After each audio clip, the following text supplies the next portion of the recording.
지난주에 저희가 종말의 의미에 대해서 잠시 살펴봤습니다.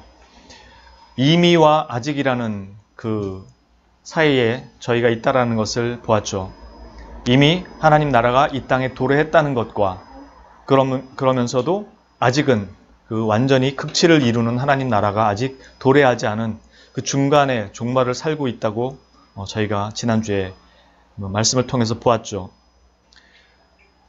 오늘 저희가 보는 말씀 바로 앞에 있는 내용 중에서 내가 진실로 너희에게 말하노니 이 세대가 지나가기 전에 이 모든 일이 다 이루어지리라 라는 말씀, 여기서 말하는 이 세대라는 게 1차적으로는 예루살렘 성이 무너지는 그 당시에 살던 그 세대를 가르치면서도 동시에 하나님을 거부하는 각 세대를 의미한다고 말씀을 드렸습니다. 즉 종말을 사는 각 세대에 대한 내용이라는 것입니다. 그러므로 동시에 그 속에서 살아가는 하나님의 백성들에게 주는 메시지가 이 안에 담겨 있다는 것을 또한 말씀드렸습니다. 오늘 보신 이 말씀은 누구에게 하셨던 말씀이냐면은 제자들에게 하셨던 말씀입니다.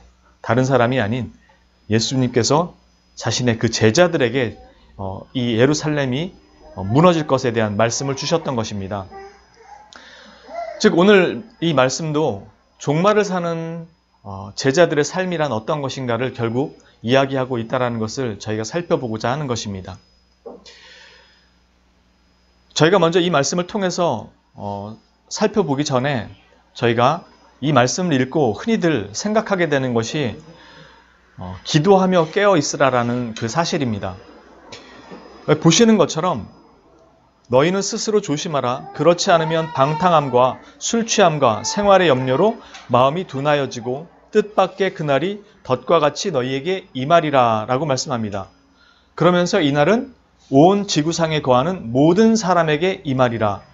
이러므로 너희는 장차 올 이 모든 일을 능히 피하고 인자 앞에 서도록 항상 기도하며 깨어 있으라 라고 말합니다.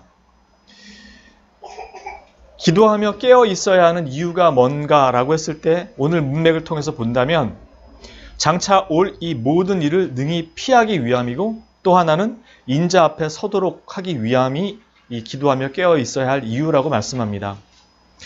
그렇다면 기도에 대해서 생각을 해볼 수밖에 없게 되겠죠. 여기에 저희가 이제 많이 생각하는 것 중에 하나가 기도는 미래를 보는 은사를 가지고 있는가라는 부분에 대해서 여기와 연관시켜서 생각할 경우가 간혹 있다는 것입니다.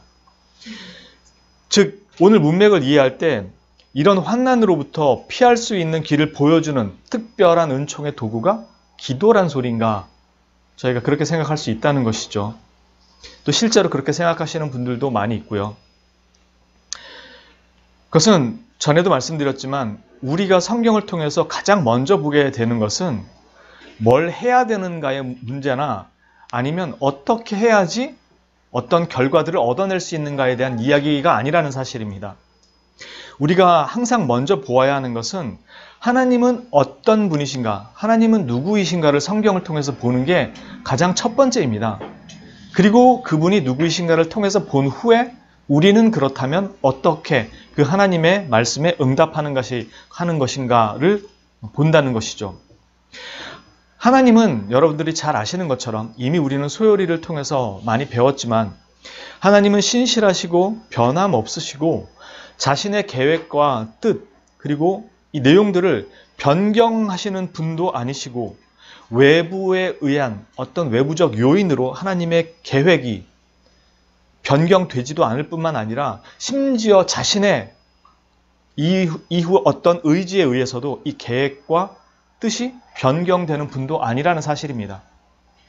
왜냐하면 그분은 그 지식과 권능에 있어서 모든 것을 아시며 모든 것을 가능케 하시는 분일 뿐만 아니라 이 모든 것들에 대해서 무한하고 영원하며 불변하시는 분이기 때문에 차선이라는 계획이 하나님에게는 없습니다. 전에도 말씀드렸지만 하나님이 급하셔서 이 일을 하신다는 것은 없습니다. 그건 우리가 보는 입장에서 일이 아주 급박하게 아니면 순차적으로 탁탁탁탁 진행되는 것 같아서 하나님이 일을 하신다고 생각하는 마음에 하나님이 급하셔서 한다고 생각하지만, 즉 전혀 그걸 안 할 것처럼 보이는 사람이 갑자기 변해서 그 일을 한다거나 이런 일들을 통해서 하나님이 급하게 일을 하신다고 표현을 하지만 실제로 하나님에게 급한 것은 없습니다. 그분의 계획에 수정이란 것이 존재하지 않기 때문입니다. 언제나 그분의 계획과 뜻은 정확하고 변함이 없고 실패가 없기에 기뻐하신 그 계획과 뜻대로 그냥 진행이 되는 것입니다. 여러분이 이미 기도에서 배웠겠지만 이미 주시기로 우리에게 한 것이고 우리가 구하기도 전에 필요를 아신다면 굳이 우리가 기도를 해야 될 필요가 있을까?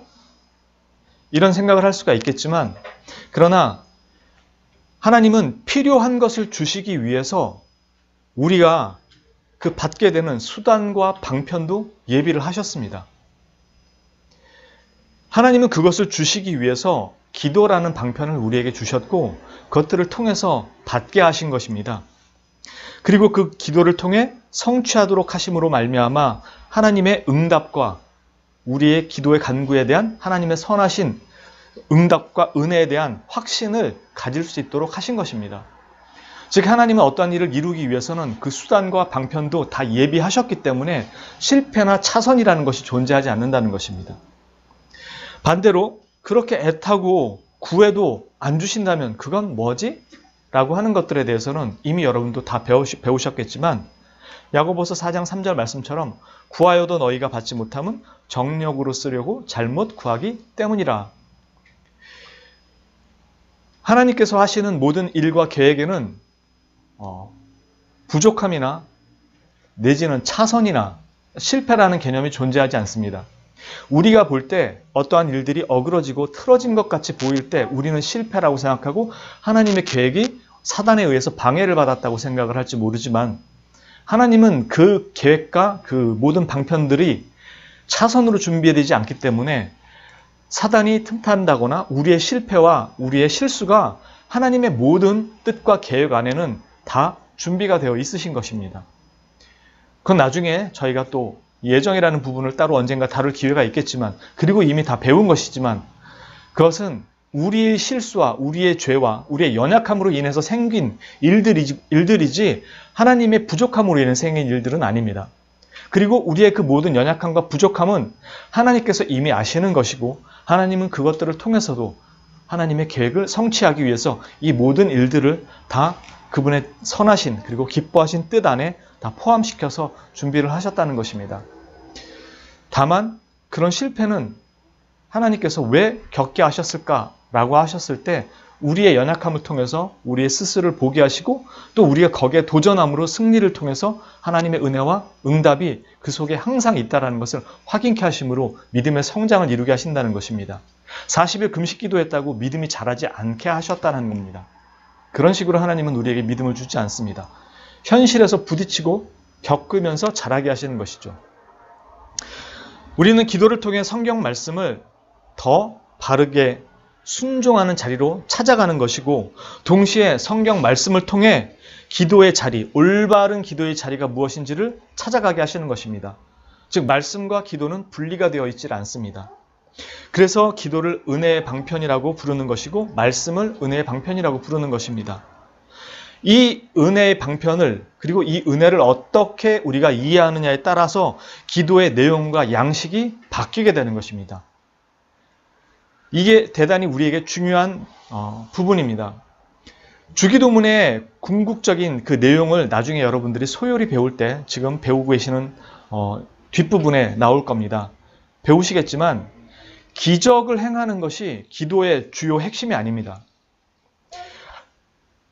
주기도문의 내용을 보면 그런 내용을 강조하는 부분이 하나도 없어요. 주기도문의 가장 핵심은 뭐냐면 주 예수 그리스도를 구하라는 내용입니다. 일용할 양식은 우리가 먹고 사는 양식이 그 내용의 핵심이 아니고 그 양식 자체를 그리스도를 표현해서 우리에게 들려주는 것입니다. 나중에 여러분들이 주기도문 배울 때 다 배우실 것입니다. 주기도문은 우리에게 기적을 행하라고 가르치고 있는 것이 아닙니다. 하나님의 뜻을 이 땅에 실현하는 도구가 기도라고 가르치는 것이죠. 그리고 그 뜻은 세상을 능력과 권세로 갈아엎거나 통제하거나 기독교 발밑에 꿇게 만드는 것이 아니라는 점입니다. 하나님의 뜻이 그게 아니라는 것이죠. 우리는 그게 하나님의 뜻이라고 생각하기 때문에 기도 속에 능력과 권세와 세상을 누를 수 있는 힘을 달라고 요구하게 되는 것입니다. 그러나 기도의 방향을 볼 때 여러분들은 십자가에 매달린 그리스도를 볼 수 있어야 합니다. 마치 무능하게 매달린 그 창조주, 자기가 만든 피조물에게 허무하게 매달린 것 같아 보이는 그 이유가 뭔지를 볼 수 있어야 하나님의 뜻이 이 땅에서 실현된다는 것이 무엇인지를 알고 기도의 내용과 방식을 어떻게 구해야 되는지를 올바로 이해할 수 있게 됩니다. 그래서 우리에게 주신 내용이 주기도문 내용인 것이고요. 십자가 사건이 가르치는 바가 바로 그 핵심을 담고 있습니다. 주님은 단지 죄값만 대신 치르려고 십자가에 죽으신 것이 아니라는 것입니다. 무능해서 죽으신 것도 아니고요. 오늘 말씀이 그 부분을 이해하는, 즉 이 모든 일을 능히 피하고 인자 앞에 서도록 항상 기도하며 깨어 있어라라는 말씀이 무엇을 의미하는지를 보게 되는 중요한 핵심입니다. 오늘 말씀 바로 앞에 21장 29절부터 31절 말씀 보면 이에 비유로 이르시되 무화과 나무와 모든 나무를 보라. 싹이 나면 너희가 보고 여름이 가까운 줄을 자연히 아나니 이와 같이 너희가 이런 일이 일어나는 것을 보거든 하나님의 나라가 가까이 온 줄을 알라라고 말씀합니다. 지금 말씀하는 내용이 뭐예요? 자연의 이치를 보면 너희가 다 알지 않느냐 보고서? 즉 하나님께서 말씀하시는 그 때가 너희 앞에 도래할 때 너희는 다 보면 안다는 것입니다. 그거를 기도로 구해가지고 환상 속에 열어서 깨달아야 되는 문제가 아니라는 것입니다. 그러니까 이 일을 피하기 위해서 기도하며 깨어 있어라라고 했을 때 이 기도는 환상을 보여달라는, 미래를 알려달라는 의미가 아니라는 것입니다. 34절부터 의미를 다시 한번 저희가 조금 더 이해하기 쉬운 언어로 바꿔서 얘기하면은 무슨 뜻이냐면 34절을 의역해서 좀 더 오히려 그게 원문에 가까운 내용입니다.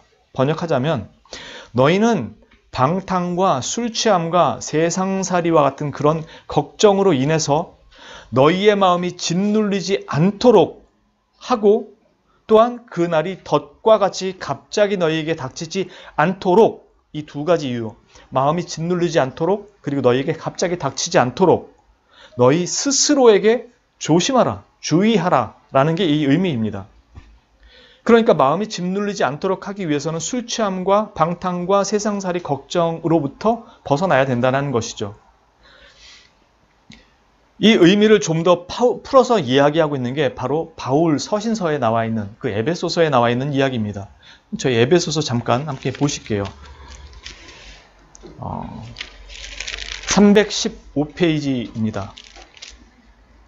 315페이지 보면 에베소서 5장 15절 이하입니다.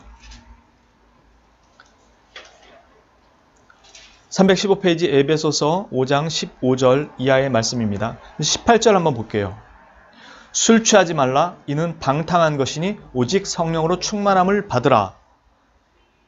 시와 찬송과 신령한 노래들로 서로 화답하며 너희의 마음으로 주께 노래하며 찬송하며 범사의 우리 주 예수 그리스도의 이름으로 항상 아버지 하나님께 감사하며 그리스도를 경외함으로 피차 복종하라. 오늘 읽은 말씀의 내용과 유사하죠. 우리가 흔히 성령으로 충만함을 받으라는 이 말도 앞에서 말씀드렸던 그 기도로 미래를 보는 능력을 받는 것처럼 이해하는 경우가 많다는 것입니다. 성령으로 충만함을 받아서 완전히 경건하게 변해서 죄와 악이 틈타지 못하도록 하나님께서 철벽 방어를 쳐주시는 것으로 생각하는 경우가 많다는 것입니다.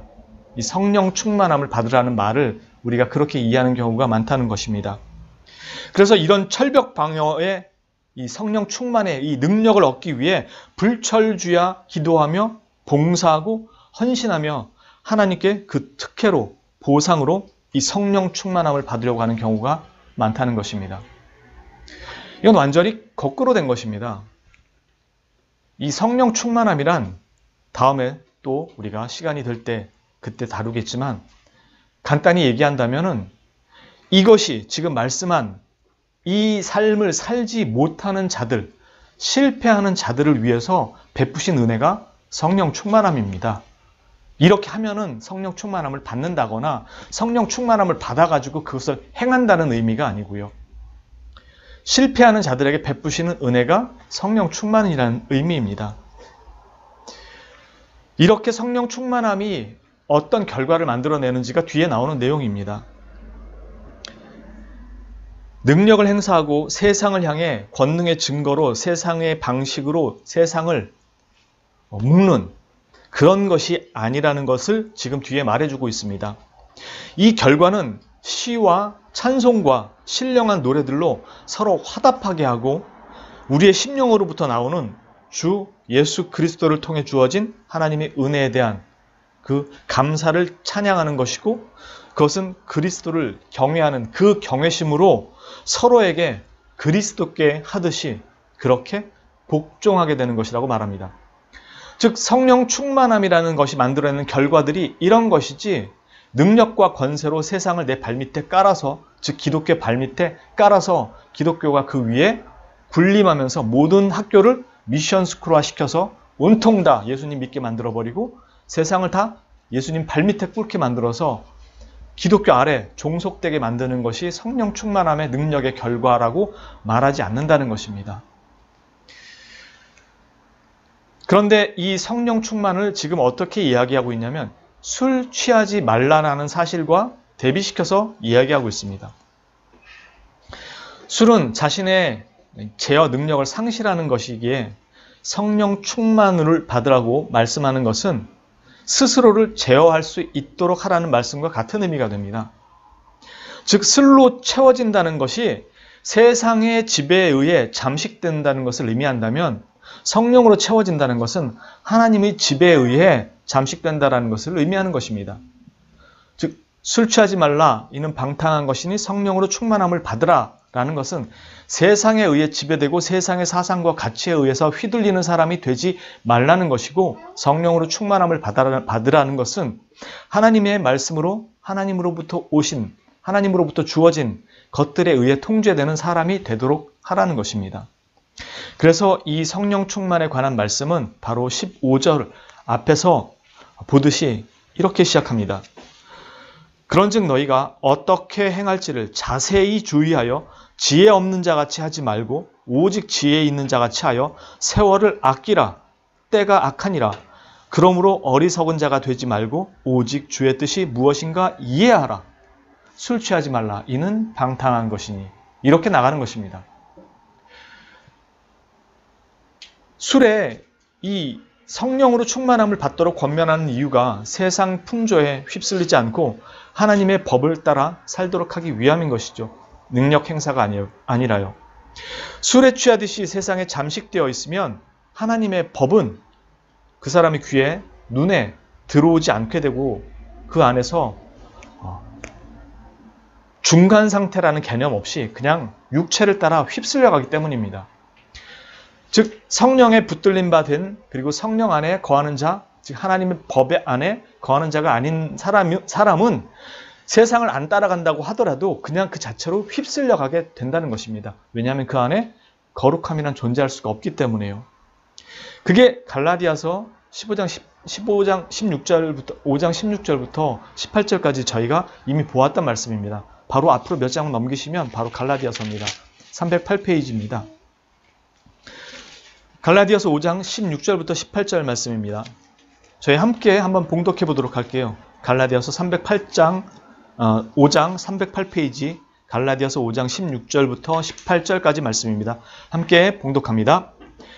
내가 이르노니 너희는 성령을 따라 행하라. 그리하면 육체의 욕심을 이루지 아니하리라. 육체의 소욕은 성령을 거스르고 성령은 육체를 거스르나니 이 둘이 서로 대적하므로 너희가 원하는 것을 하지 못하게 하려 함이니라. 너희가 만일 성령의 인도하시는 바가 되면 율법 아래에 있지 아니하리라. 아멘. 지금 보시듯 중간지대나 중립지대는 없습니다. 성령을 따르지 않으면 그는 그 자체로 육체의 소욕에 휩쓸리게 된다는 것입니다. 숨을 곳도 없습니다. 그래서 성령을 따라가라고 말씀하시는 것입니다. 내가 중간에서 방황한다? 그런 건 없습니다. 하나님 편에, 하나님 뜻에 서지 않는 그 순간은 그 이후부터 모든 것은 다 육체의 소욕을 따라가게 됩니다. 우리 안엔 그것을 붙들어낼 실력과 능력이 없기 때문에요. 오늘 말씀으로 한번 다시 돌아가 보겠습니다. 오늘 말씀 21장 34절의 내용이 그것이었죠. 다시 한번 볼까요? 너희는 스스로 조심하라. 그렇지 않으면 방탕함과 술 취함과 생활의 염려로 마음이 둔하여지고 뜻밖의 그날이 덫과 같이 너희에게 임하리라. 이날은 온 지구상에 거하는 모든 사람에게 임하리라. 이러므로 너희는 장차 올 이 모든 일을 능히 피하고 인자 앞에 서도록 항상 기도하며 깨어 있으라. 이날은 온 지구상에 거하는 모든 사람에게 임하리라는 것은 종말의 시점이라고 보기보다는 물론 종말의 시점의 의미도 담고 있지만 이 날은 온 지구상에 거하는 각각의 모든 사람에게 임하리란 뜻입니다. 에브리바디라는 게 모든 사람이라는 의미도 있지만 각 사람이라는 의미도 있죠. 헬라 원문도 마찬가지입니다. 각 사람에게 그날이 임할 것이다 라는 표현을 통해서 최종적 종말의 날도 의미한다고 볼 수 있지만 동시에 각 세대를 사는 각각의 사람에게 이 모든 지구상에 거하는 각각의 사람, 한 사람도 예외 없이 이 날은 임할 것이라는 의미인 것이고요.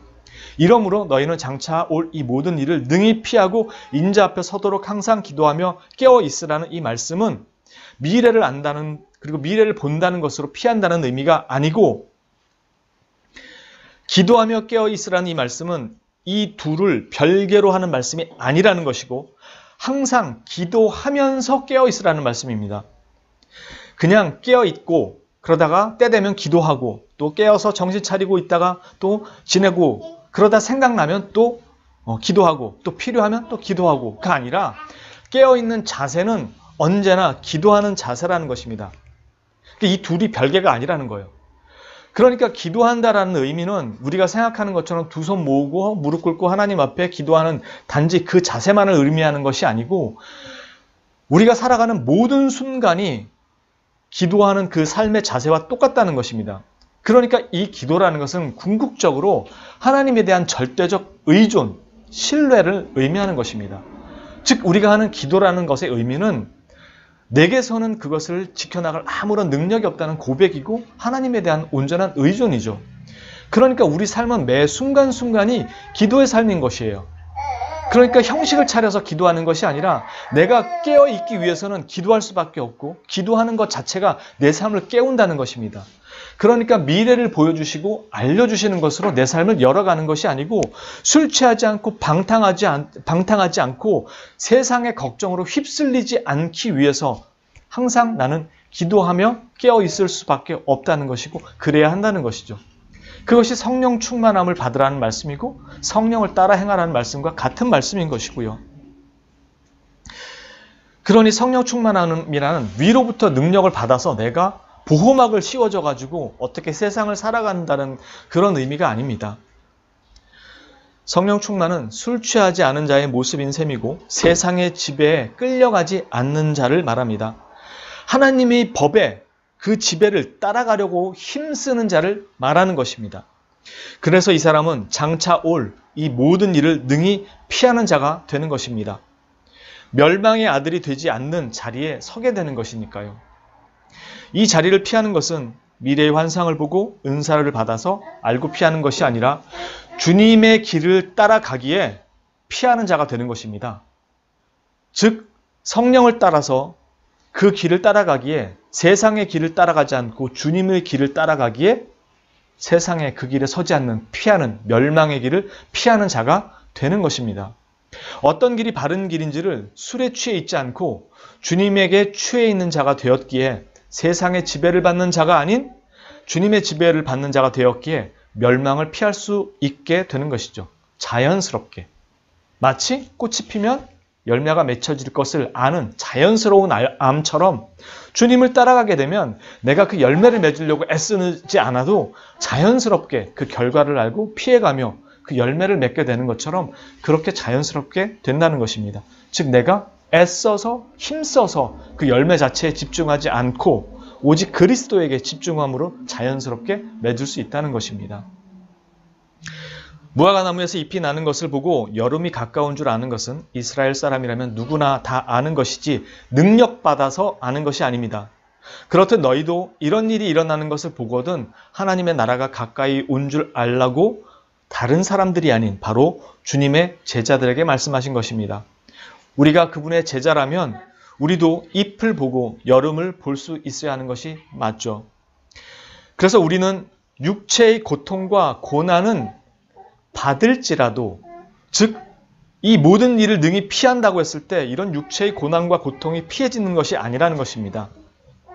그래서 우리는 육체의 고난과 고통과 이런 일들은 환난은 받을지라도, 비록 이것은 우리가 피해갈 수 없을지라도 그 영혼은 능히 멸할 수 없는 자들, 그들을 두려워하지 않고 결국 이 모든 일을 능히 견디고, 즉 피한다는 말이 우리에게 다가오지 못한다는 것이 아니라 이것들을 견뎌낸다는 것이고 잘못된 길로 빠지지 않는다는 것이고 결국 이 모든 일들을 능히 견뎌내고 이겨내는, 그래서 피하는 자가 되어서 그리스도 앞에 서게 된다는 것입니다.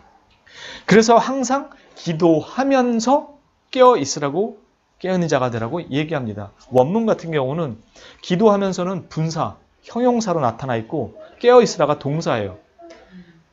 그러니까 기도하고 깨어있고 이런 동사 두 개가 따로가 아니라 기도하면서 깨어있으라고 표현하고 있습니다. 소요리를 배운 여러분들은 아시다시피 기도의 자리로 나아가는 것을 방해하는 몇 가지 요소가 있는데 그 중에 대표적인 것이 죄와 세상에 대한 집착입니다. 결국 같은 한 얘기죠. 세상을 사랑하기에 죄를 짓는 것이고 죄를 짓기에 세상으로부터 벗어나지 못하는 것이죠.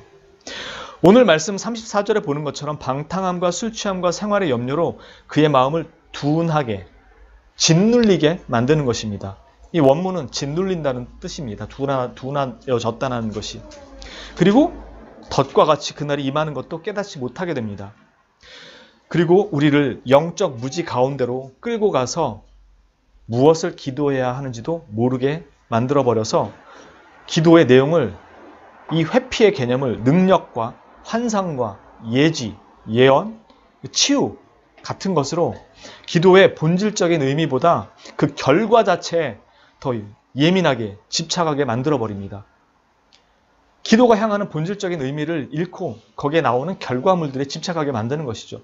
그래서 능력을 치유, 예언, 방언, 은사 여기에 집중해버리게 만듭니다. 그러나 놀라운 건 여러분들도 보셔서 아시겠지만 이런 능력, 환상, 예언, 예지, 치유, 방언 이런 것들은 그 어떤 것도 세월을 아끼거나 때가 악한 시대에서 어리석은 자가 되지 않도록 만드는 것과는 무관합니다.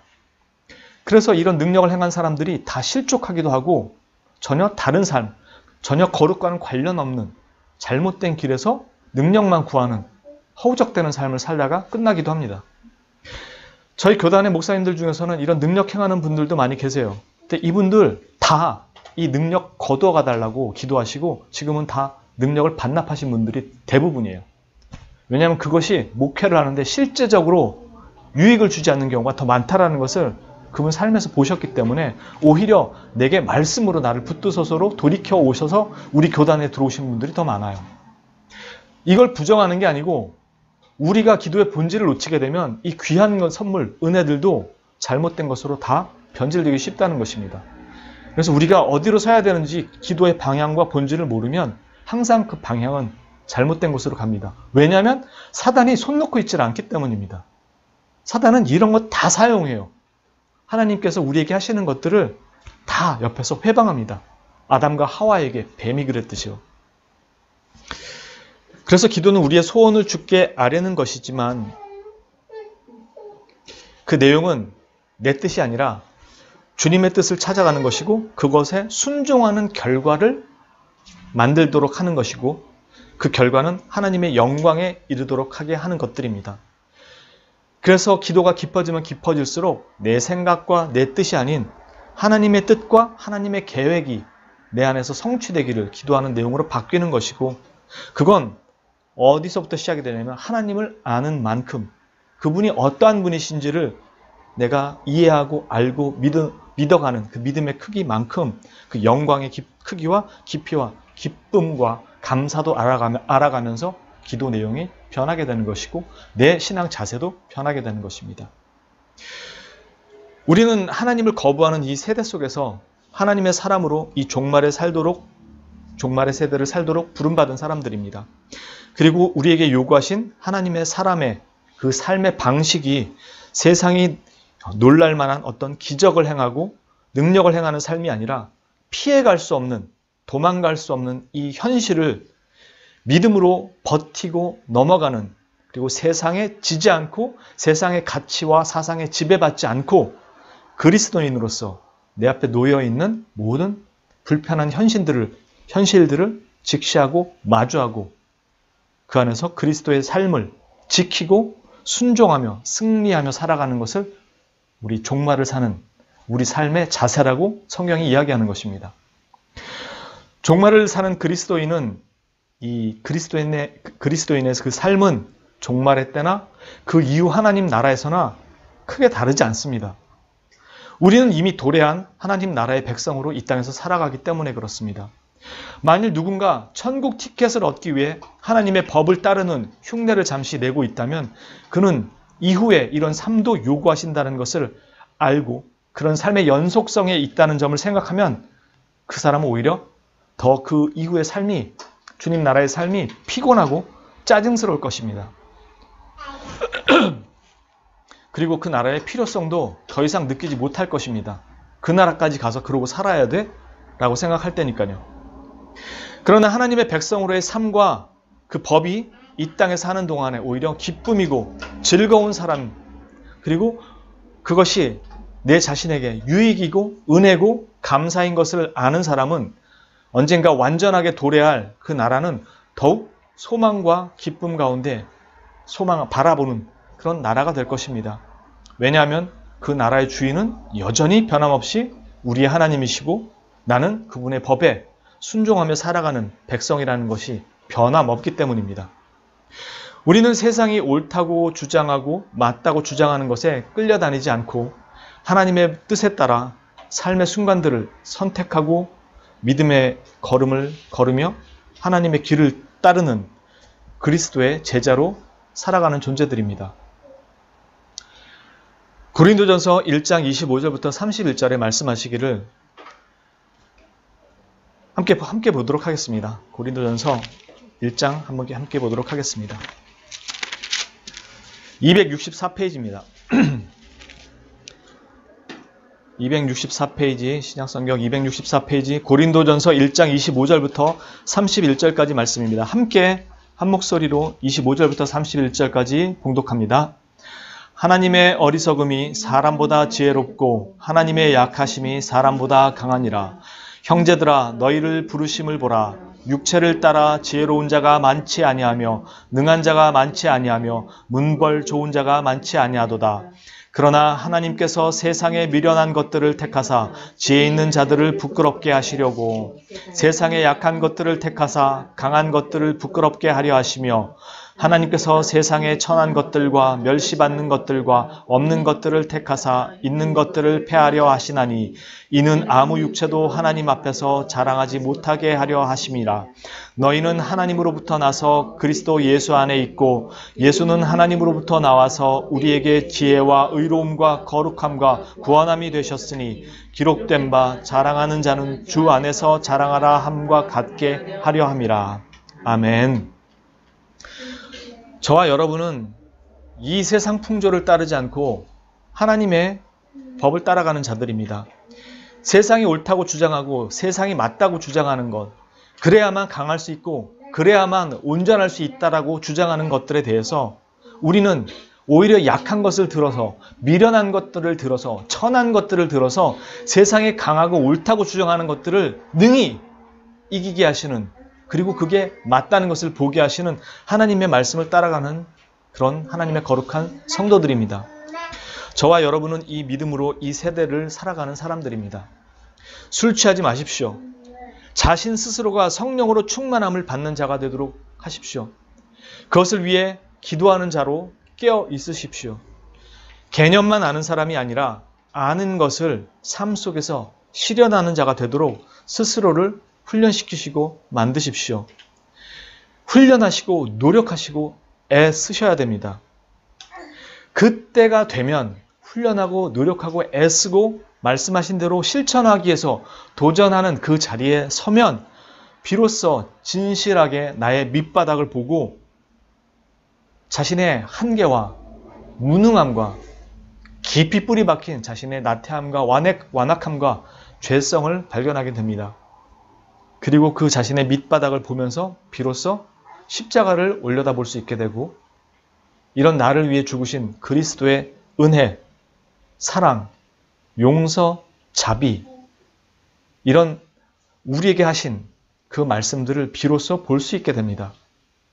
단지 나를 위해서 죽으셨다라는 그 개념적인 그런 내용들이 아니고 정말로 이 무능한 자를 위해서 이 말씀을 보면서도 하나도 실천하지 못하는 참으로 한심하기 그지없는 나를 위해 하나님께서 죽으셨다라는 것과 내가 믿어도 그 일을 할 수 없는 참으로 연약한 자라는 그 사실을 위해서 십자가에 매달리셨다라는 사실을 볼 수 있게 됩니다.